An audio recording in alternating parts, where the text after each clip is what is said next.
देखिए फ्रेंड्स, एक प्रश्न दिख रही है आपके स्क्रीन पे, ये अनुपात का प्रश्न, अनुपात समानुपात का प्रश्न है, देखे होंगे आप। उसी से एक प्रश्न है जो सीडीएस में पूछा गया है। प्रश्न क्या है कि एक निश्चित धनराशि 3:5 के अनुपात में ए तथा बी दो व्यक्तियों में विभाजित की जाती है या की जानी है, परंतु इसे 2:3 के अनुपात में बांटा गया।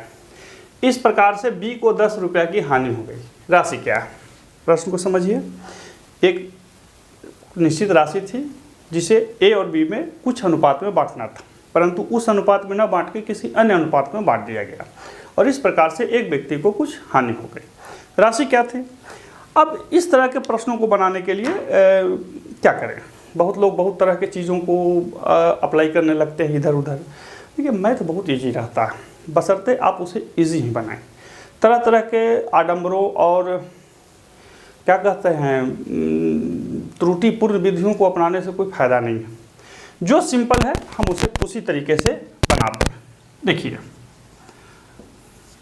माना राशि बराबर x, ठीक है। तो b का हिस्सा बराबर 5x/3 + 5 यानी कि 5x/8 होगा या नहीं होगा?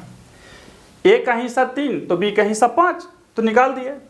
दूसरे स्थिति में, दूसरे प्रकार में मतलब जो दूसरा प्रकार में बांटेगा उसमें b का हिस्सा बराबर 3x/5। 3x/5 अब कहिए कि श्रीमान कैसे लिख दिया? तो a का हिस्सा 2, b का हिस्सा 3 तो 3x/5।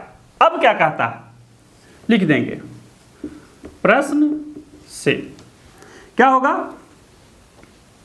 5x/8 घटाओ 3x/5 = 10। देखिए, अब यहीं पे समझ लेना, कॉन्सेप्ट को यहीं पे समझ लेना कि ये क्या कह रहा है। कॉन्सेप्ट को यहीं पे समझिए क्या कह रहा है। ये दोनों को घटा देते हैं, चूंकि अंतर 10 रुपया है तो लिख देंगे 40 25x - 24x = 10, x = 400। तो जो आपका ऑप्शन है 400 आंसर लग गया। कोई दिक्कत हुआ बनाने में? अब कहें कि परीक्षा में कैसे बनेंगे? परीक्षा में भी बहुत आसानी से बनेगा, क्योंकि परीक्षा में सब तो लिखने का जरूरत है नहीं। धनाधन मारेंगे सीधा 3x/5 ऊपर में 5 है तो 5x/5 - 3x/5